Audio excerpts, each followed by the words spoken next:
Bienvenidos a este espacio de entrevista de Justicia.tv. Nos encontramos con el maestro Héctor Alejandro Valle López. Él es maestro en terapia familiar con estudios en mediación, justicia restaurativa, trauma y resiliencia, por mencionar, en la Universidad de Buenos Aires, de La Plata, Menonita del Este de Virginia, Policía de Surrey, Inglaterra, entre otras tantas instituciones.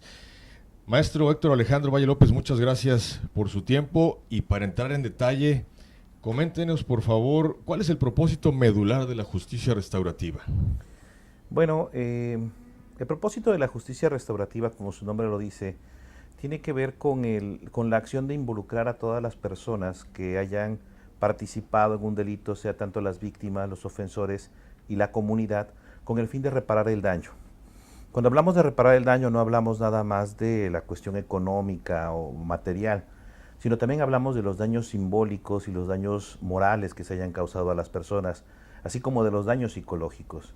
La idea de hacer este tipo de reuniones, de construir esta justicia, es poder hacer que la reparación no sea solamente la material, sino sea en todas las áreas en las que es afectada una persona y una comunidad a través del delito. Muy bien. Hablando de un juicio tradicional, maestro, ¿cuáles son los beneficios que obtienen las partes a través de un proceso de justicia restaurativa en comparación del juicio tradicional? A mí me parece que son dos tipos de justicia complementarios. Mientras el juicio y las leyes ven a todas las personas por igual, justicia restaurativa se dedica a atender las necesidades específicas de las víctimas.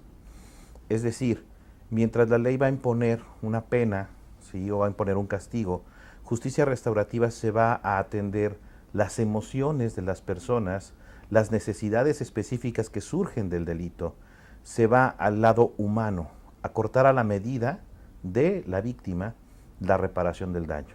No solamente lo que nos dice el código, no solamente lo que nos dice la ley, sino ir a conocer a la persona.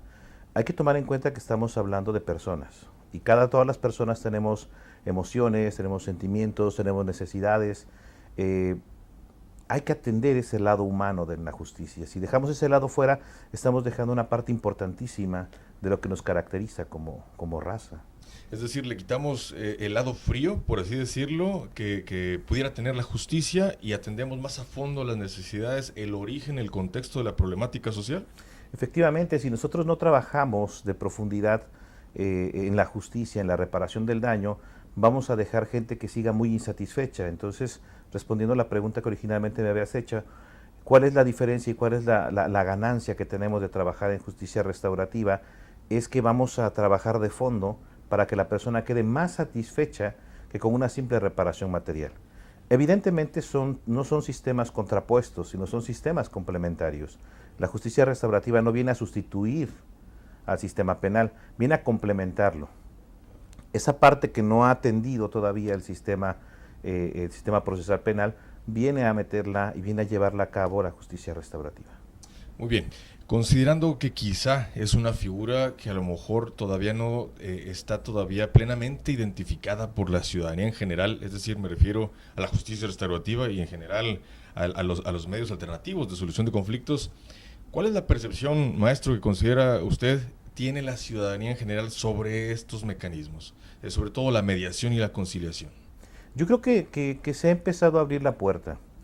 Me parece, yo empecé a hablar de esto hace 10 años, y hace 10 años era muy difícil empezar a decirle a la gente que las personas podían platicar entre ellos, que podían sentarse en el mismo espacio, en una mesa redonda, y empezar a hablar. La gente lo consideraba improbable, o sea, decían, no, yo nunca me voy a sentar con esa persona.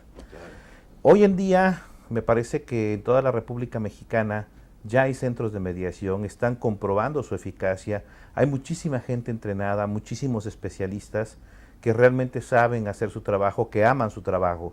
Entonces creo que la puerta ya se abrió. Entonces me parece que la percepción de las personas es que ahora hay espacios para dialogar, donde antes había espacios nada más para pelear. Me refiero a las procuradurías, a los tribunales, que ya están abriendo estos espacios, espacios de paz, espacios para el diálogo. Creo que la percepción ha ido cambiando con el paso del tiempo y cambiará más con el paso del tiempo. Ya hay gente que se acerca a las instituciones pidiendo ir a mediación, pidiendo ir a conciliación. Ya no quieren ir al juicio, quieren ir a dialogar. Ese es un cambio importantísimo. Y con la justicia restaurativa, me parece que el cambio va a ser todavía mayor. El meter ahora la justicia restaurativa nos va a permitir tener diferentes procesos para atender diferentes necesidades. Entonces, ya un Estado que cuente con conciliación, mediación y justicia restaurativa va a tener una gama muy amplia para atender la gran gama amplia de necesidades que existen en la población.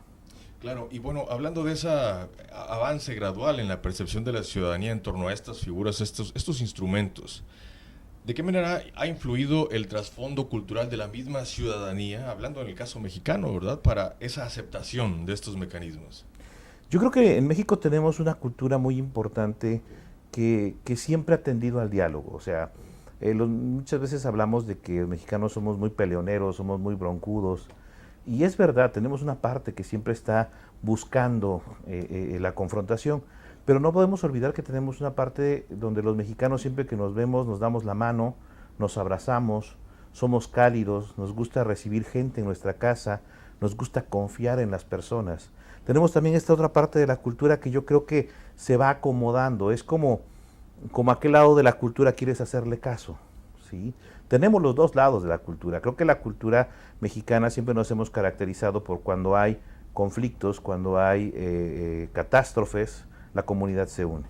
Entonces la invitación de los métodos alternos, sobre todo de justicia restaurativa, es que la comunidad se una sin necesidad de una catástrofe, sino que la comunidad se una en pro de la paz, en pro de la justicia, en pro de construir una mejor sociedad o la sociedad que todos queremos y merecemos. Claro. Y hablando, maestro, de la tendencia mundial, de la justicia restaurativa, ¿hacia dónde va en México la justicia restaurativa considerando precisamente esta tendencia mundial? ¿Hacia robustecerse y convertirse de una manera consolidada en un instrumento, una herramienta de justicia real? ¿O simplemente, bueno, pues como una alternativa viable que de alguna manera coadyuva al desahogo de un porcentaje de los tribunales?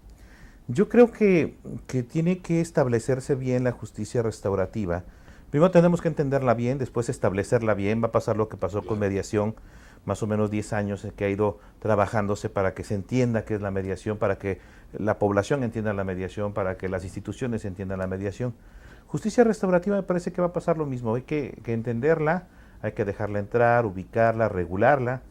Y una vez que esté, me parece que no va a venir a desplazar otro sistema de justicia, pero va a venir a llenar los huecos que había y va a venir uno de los objetivos, dice Van Ness, de la justicia restaurativa tiene que ser cambiar la forma en que se relacionan la comunidad y el gobierno.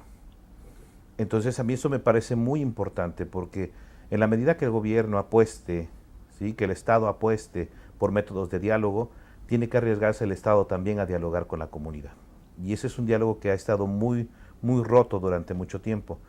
Yo creo que el futuro es que va a ser una opción viable, ¿sí?, una opción muy fuerte, una opción que mucha gente va a preferir, que vamos a tener muchos facilitadores, que vamos a tener mucha gente preparada y que no se va a quedar en el ámbito de la justicia, sino que se va a ir a escuelas, que van a tener escuelas, sus centros para resolver conflictos con justicia restaurativa, que va a haber en zonas laborales, también justicia restaurativa, que va a existir en comunidades, que va a existir en municipios, que va a existir en todos lados, porque realmente estos programas se pueden implementar en todos lados. ¿Qué necesitamos? Gente que quiera luchar por la paz, gente que quiera luchar por crear un cambio, gente que quiera empezar a creer que podemos lograr ese cambio. Y eso me parece muy importante y creo que todos lo queremos. Justicia restaurativa establece el diálogo y el diálogo transforma. Para llegar a ese buen pronóstico, a ese buen puerto que comentas, ¿qué acciones, además de la capacitación, que es fundamental para todos los sectores que integran la comunidad jurídica, qué otras acciones se deberán de tomar en cuenta para llegar a esa buena condición que me estás comentando? Ya sea desde el ámbito público, obviamente, la iniciativa pública, o desde el ámbito académico, entre otros, ¿verdad? Lo acabas de decir, creo que necesitamos entrar en el ámbito académico. Necesitamos dejarnos de cursitos de todo, sino empezar a hacer esto de una forma más seria, en diplomados, en maestrías. Necesitamos hacer investigación que no solamente nos arroje números en forma cuantitativa, sino cualitativa, que veamos qué tipo de procesos se están haciendo, qué tan satisfechas quedan las personas con estos procesos. Y a mí me parece que tenemos que entrar en el área académica muy, muy fuerte, tenemos que defender la justicia restaurativa, la mediación y la conciliación también, pero en este momento me parece que hay que defender la justicia restaurativa con profesionalismo. Y número dos, me parece que la misma justicia restaurativa va creando vínculos comunitarios, pero sí nunca están de más programas que aumenten el funcionamiento de la comunidad, la unión comunitaria. Programas que no sean nada más competencias, porque a veces pensamos que hacer el torneo de fútbol va a unir a la comunidad, pero ¿cómo unimos a la comunidad con un torneo de fútbol cuando es una competencia y uno gana y otro pierde? ¿Sí? ¿Cómo estamos a veces pensando en las comunidades en pro de la competencia y no en pro de la cooperación? Me parece que hay que ir a la cooperación, a ayudar a que las personas empiecen a cooperar entre ellas. Programas para conocer a tu vecino, quién es, qué hace, qué dice, en qué trabaja, cómo me ayuda mi vecino, cómo le ayudo yo a mi vecino. Creo que eso es lo que tiene que empezar a suceder y va a dar mayor facilidad para que estos procesos entren. Y el proceso en sí lo provoca. Una mayor integración de la sociedad. Sí, me parece que sí. Y a lo mejor la sociedad es muy complejo, pero la comunidad tiene que ser la que empiece a tomar la responsabilidad. Muy bien, muy bien. Como herramienta práctica de justicia, la justicia restaurativa, digamos que después de un proceso donde intervienen dos personas en este tipo de procedimientos, ¿qué se sugiere en el aspecto de la atención psicológica y la terapia? ¿Hay un tratamiento de seguimiento posterior a esto, maestro? A mí me parece una pregunta muy interesante. No todos los casos lo necesitan. Okay. Habrá casos que necesiten justicia restaurativa y parte del acuerdo que se llegue en la justicia restaurativa, donde participan víctima, ofensor y comunidad, habrá casos donde ellos necesiten tener procesos terapéuticos. ¿Para qué? Para acabar de cerrar las heridas, resignificar los hechos. Tal vez el trauma es muy intenso y necesita un mayor trabajo de profundidad. Habrá casos donde no sea necesario, sino solamente la justicia restaurativa baste y sobre para poder llegar a los acuerdos y a un buen fin. Habrá casos donde estén canalizados a psicoterapia y parte del proceso psicoterapéutico sea ir a un proceso restaurativo para darle un cierre a lo que está sucediendo, y habrá casos que se queden solamente en psicoterapia y no vayan nunca a justicia restaurativa. Por eso creo que es como una herramienta que viene a complementar los huecos que había. ¿Sí? A nivel internacional me parece que son programas que complementan muchos otros programas que ya existen, como atención a víctimas, mediación, conciliación, salidas alternas. Todo esto lo viene a complementar la justicia restaurativa. Perfecto. Maestro, ya para concluir, ¿algún mensaje para la comunidad jurídica tamaulipeca en torno a este interesante tema de la justicia restaurativa? A mí me parece muy importante que saber, empezar a conocer y empezar a entrar en el tema de justicia restaurativa, no solamente desde la parte legal. Okay. Estamos hablando que trabajamos con personas, estamos hablando que trabajamos con emociones, con necesidades, con comunidad, con historias, con personas que llegan a contarnos su dolor. La justicia restaurativa no se trata solamente de ir a investigar jurídicamente qué está sucediendo. Se trata de acercarnos a las personas como personas para poder ayudarlas. Entonces la invitación es a sí estudiar, sí legalizar, sí legislar acerca de la justicia restaurativa, pero acercarse también a esta otra parte humana, acercarse a la parte cálida, a la parte del compromiso con las personas como personas, que me parece lo más importante que hay en justicia restaurativa. Bien, pues muchísimas gracias por su tiempo, maestro Héctor Alejandro Valle López, especialista en terapia familiar. Muchas gracias por tu tiempo. No, gracias a ti por la invitación. Gracias.